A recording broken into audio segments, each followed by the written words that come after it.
أعوذ بالله من الشيطان الرجيم. يا أيها الذين آمنوا لا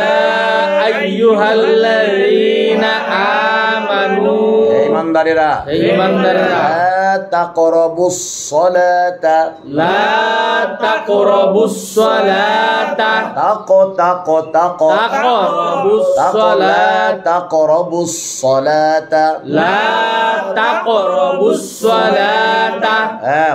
করবা ইয়াকরুবু আল কুরবানু অথবা আল কুরব মাজদার অর্থ হলো নিকটবর্তী হওয়া। তাহলে লা তাকরাবু জমা মুযাক্কার হাদির তোমরা নাহি হাদের মারুফ বুঝছেন না? নাম অর্থ হলো তোমরা নিকটবর্তী হইও না। as-সালাতা সালাতে লা তাকরাবুস সালাতা মানে কি তোমরা সালাতের নিকটবর্তী হইও না। ঈমানদাররা তোমরা সালাতের নিকটবর্তী হয় না। অথচ ঈমানদারকে সালাতের নির্দেশ দেওয়া হয়েছে। وأنتم سكارى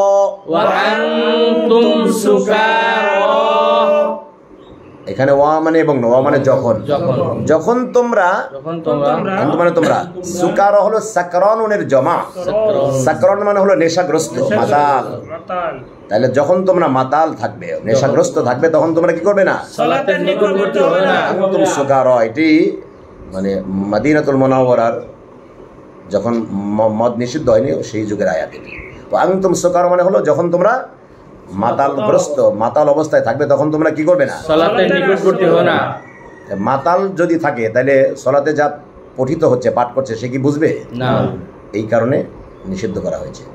হাত্তা তা'লামু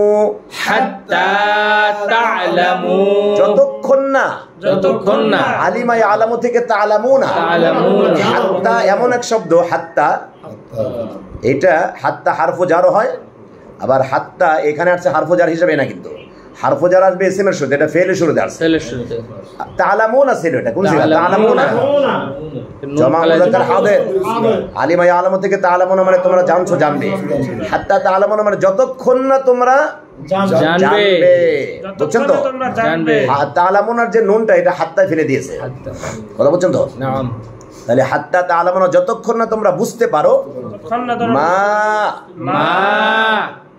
যা তাকুলুনা ওয়ালা ইয়াকুলু থেকে তাকুলুনা জমা মুযাক্কার হাদির আছে তো তোমরা বলছো তোমরা বলো তোমরা যা বলো যতক্ষণ না বুঝতে না পারো ততক্ষণ তোমরা সালাতের নিকটবর্তী হয় না। এখানে দুটি বিষয় বলা হয়েছে। কয়টি বিষয়? দুটি বিষয়। এটা হলো মাতাল অবস্থায় সালাতের নিকটবর্তী হয় না, কারণ হলো মাতাল হলে সে যা পড়ে সে জানে না, আর এই জাতি মাতাল না তারপরেও বোঝে না, তাহলে সমান সমান। ওরা মাতাল, ওরা অজ্ঞ ছিল না, মাতাল ছিল এই জন্য বুঝতো না, আর এই জাতি অজ্ঞতার কারণে বোঝে না, তাহলে দুটোই ইকুয়াল। তাহলে এই জন্য কোরআনে সালাতে যা পঠিত হবে তা বোঝা আবশ্যক, বুঝছেন তো? এই জন্য সূরা তো আপনার প্রয়োজন হলে ছোট্ট ছোট্ট সূরা পড়বেন অথবা ছোট্ট আয়াত পড়বেন, কিন্তু যেটা পড়বেন ওটাকে বিশুদ্ধ উচ্চারণ এবং যা আল্লাহ তাআলা কি বলছেন ওটা জেনে তারপরে পড়বেন। আজকে থেকে এটা শুরু হোক, আজকে থেকে এটা শুরু হোক ইনশাআল্লাহ। আপনি যেটা পড়বেন সেটা আমার থেকে জেনে নেবেন, তারপরে পড়বেন ইনশাআল্লাহ। তাহলে মহান আল্লাহ বলছেন তোমরা যদি সালাতে যারা যা না পড়বে সেটা বুঝতে হবে। ওয়ালা জুনুবান আর অপবিত্র অবস্থায় নয়। জুনুব মানে অপবিত্র অবস্থা। জুনুব মানে কি? জুনুব মানে অপবিত্র অবস্থা। ইল্লা আবিরি সাবিলিন, ইল্লা মানে ব্যতীত। আবিরুনা ছিল এটা, আবিরুনা পরে আবিরিনা হয়েছে, পরে আবিরি নুন পড়ে গেছে আবার, এটা ইদাফতের কারণে। ইদাফত মানে হলো সম্পৃক্ত হওয়ার কারণে আর কি। হ্যাঁ, তাহলে আবারা ইয়াবুরু এই শব্দে তাহকিক করতেছে আর কি। আবারা ইয়াবুরু, আল আবরু মানে অতিক্রম করা। এই শব্দ কত গুরুত্বপূর্ণ। নবী সাল্লাল্লাহু আলাইহি ওয়াসাল্লাম বলেছেন আদ-দুনিয়া কন্তরাতুল আখিরা ফা'বুরুহা ওয়ালা তা'মুরুহা। দুনিয়া হচ্ছে আখিরাতের পুল, সুতরাং এটা অতিক্রম করে চলে যাও, কারণ পুলের উপরে মানুষ ঘর বানায় না। কোনো পুলে ঘর বানাইছে কেউ? পুল যতই বড়ই হোক কিন্তু ঘর কেউ বানায় না, ওটা অতিক্রম করে যায়। এই জন্য দুনিয়া আখিরাতের কি পুল, এখানে ঘর বানানো নিষিদ্ধ। এখন ঘর যেটা বানাইছেন বিষয়টা আসলে এটা নিষিদ্ধ না, মানে আপনি ঘর বানাবেন থাকার জন্য, কিন্তু ঘরের প্রতি আপনার কোনো ভালোবাসা থাকবে না, ভালোবাসা থাকবে জান্নাতের জন্য। এটাই মূলত বলা হয়েছে। নাহলে তো ঘর যদি নিষিদ্ধ হতো তো আমরা সবাই ওইটার মধ্যে পড়ে যেতাম। বিষয়টা এমন না, মানে আপনি পৃথিবীতে চলেন কিন্তু পৃথিবীর প্রতি আপনার মায়া মোহ এমন থাকা উচিত নয় যেটা আপনি ছাড়তে গেলে আপনার কষ্ট হবে। কথা বলছেন না? আখিরাত বিমুখ। ইল্লা আবিরি সাবিলিন, ইল্লা আবিরি, তাহলে আবিরু, এই আবিরুন কোন সিগা? আবিরুন ইসমে ফাইল সিগা, আবিরুন না ইসমে ফাইল সিগা জমা। তাহলে আবিরুন আছে এটা, তাহলে আবিরুন মানে কি? অতিক্রমকারী। আর সাবিল মানে রাস্তা, তাহলে রাস্তা অতিক্রমকারী, রাস্তা অতিক্রমকারী অর্থাৎ মুসাফির। মুসাফিরের কোরআনে কারিমের মধ্যে কয়েকটি শব্দ আছে। একটা হলো ইবনুস সাবিল, রাস্তার পুত্র, রাস্তার পুত্র মানে হলো মুসাফির। আবার আবিরিনা সাবিল মানে রাস্তা অতিক্রমকারী। বুঝছেন তো? হাত্তা তাগতাসিলু, হাত্তা তাগতাসিলু, হাত্তা মানে যতক্ষণ না, তাগতা ইগতাসালা ইয়াগতাসিলু, আল ইগতিসালু মানে গোসল করা, গোসল করা। তাগতাসিলুনা ছিল এটা জমা মুযাক্কার হাদিরের সিগা, যতক্ষণ না তোমরা গোসল না করো। অপবিত্র যে অবস্থায় যদি থাকো সালাতের কাছে যাবে না। ইল্লা আবিরি সাবিলিন হাত্তা তাগতাসিলু, আর যদি মুসাফির থাকো, এমন যদি অবস্থা যে মুসাফির অবস্থায় তুমি মানে জুনুব হয়ে গেছো, তাহলে তখনও গোসল না করা পর্যন্ত সালাতের কাছে যাবে না। ওয়া ইন কুনতুম মারদা, ওয়া ইন কুনতুম মারদা, যদি অসুস্থ হও, মারদা হলো মারিদুনের জমা, মারিদুন মানে অসুস্থ, আর জমা হলো মারদা, মারদা। আও আলা সাফারিন, আও আলা সাফারিন, অথবা সফরে থাকো। আও জাআ, আও জাআ, আও জাআ আহাদুম মিনকুম, আহাদুম মিনকুম মিনাল গায়িতি, মিনাল গায়িতি, গায়িত মানে হচ্ছে টয়লেট, শৌচ কার্য সম্পাদন যেখানে করে সেটা। হ্যাঁ, বুঝছেন তো? অর্থাৎ তোমাদের কেউ যখন শৌচ কার্য থেকে আগমন করে, তার মানে তখনও অপবিত্র থাকে মানুষ, তখন ওযু করতে হবে। বুঝছেন তো? আও লামাসতুম, লামাসতুম, তাহলে লামাসা ইউলামিসু আল মুলামাসা, বলেন লামাসা ইউলামিসু আল মুলামাসাতু, আল মুলামাসাতু মেলামেশা করা, এখানে হলো স্ত্রীর সঙ্গে মেলামেশা করা। লামাসা ইয়ালমিসু মানে হলো স্পর্শ করা, আর লামাসা যদি লামাসা ইয়ালমিসু যদি ভাবেন দরবায়াদ্রিব থেকে হয় তাহলে হলো স্পর্শ করা, আর যদি এটা ভাবে মুফাআলা থেকে হয়, মুফাআলা দুজন লাগে, মুফাআলা মানে হলো পারস্পরিক হতে হবে। মেলামেশা কয়জন করে? স্পর্শ প্রথম হয়, পরে মেলামেশা হয়, তাই না? তাহলে লামাস্তু মানে হলো তোমরা যদি মেলামেশা করো, মানে স্ত্রী সহবাস করো। কথা বলছেন তো? এই অবস্থায় কোথায় যাবে না? সালাতের কাছে যাবে না। তখন কি করবে? ফালাম তাজিদু, ফালাম তাজিদু, ফা মানে সুতরাং, অতঃপর আর কি লাম তাজিদু মানে ওয়াজাদা ইয়াজিদু মানে পাওয়া, তাজিদু না সিরোটা, তাজিদু না জমা মুযাক্কার হাদির সিগা, তোমরা পাও। লাম তাজিদু মানে তোমরা না পাও, তোমরা না পাও। বুঝছেন না? মাআন, মাআন পানি, পানি কি না পাও?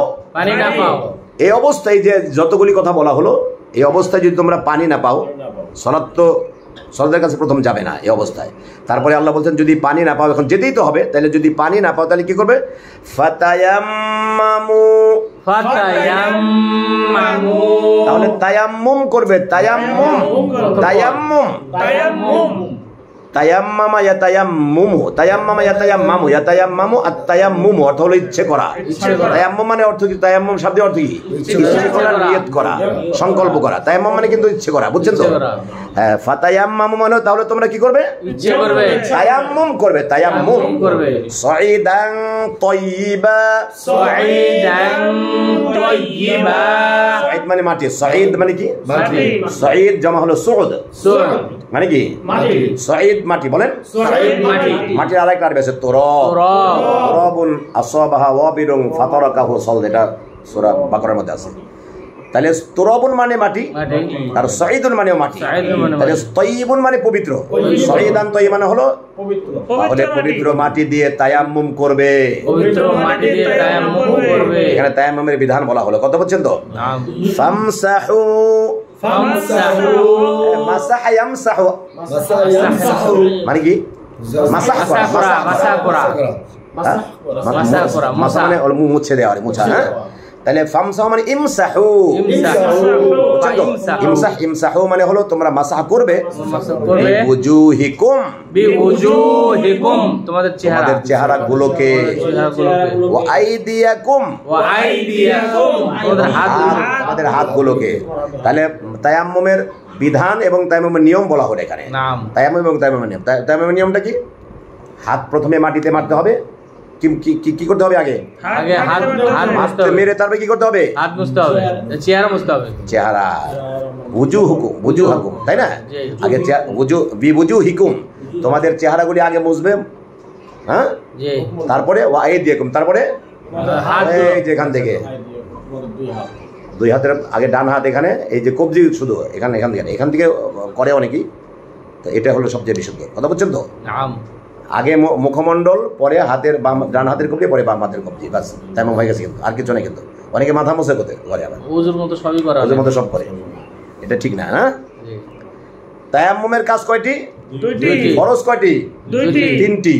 একটু ইচ্ছে করা, নিয়ত করা ফরজ। তায়াম্মুমের মধ্যে নিয়ত করা কিন্তু ফরজ। সব আমলের মধ্যে নিয়ত করা ফরজ। কথা বলছেন তো? কিন্তু তায়াম্মুমের মধ্যে স্পেশাল নিয়ত করা ফরজ, বুঝছেন না? নিয়ত করা, মুখমণ্ডল মাসা করা, হাত মাসা করা, এই তিনটি ফরজ। আর তায়াম্মুমের মধ্যে কোনো সুন্নত নাই, কাজী তিনটা, তিনটাই ফরজ। কথা বুঝছেন না? তা হয়ে গেল তায়াম্মুমের বিধান। ইন্নাল্লাহা কানা আফুওয়ান গফুরা,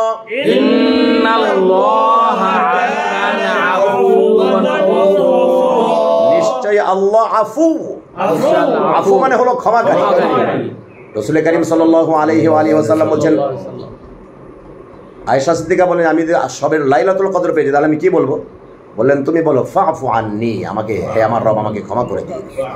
তাহলে আফুয়ান মানে হচ্ছে অতীব ক্ষমাশীল, গফুরান মানে হলো, হ্যাঁ, আফুয়ান মানে হলো মোচনকারী, আর কি, পাপ মোচনকারী। আর গফুর মানে হলো অতীব ক্ষমাশীল। ঠিক আছে? এখানে মহান আল্লাহর দুটি সিফাতি নাম আনা হয়েছে।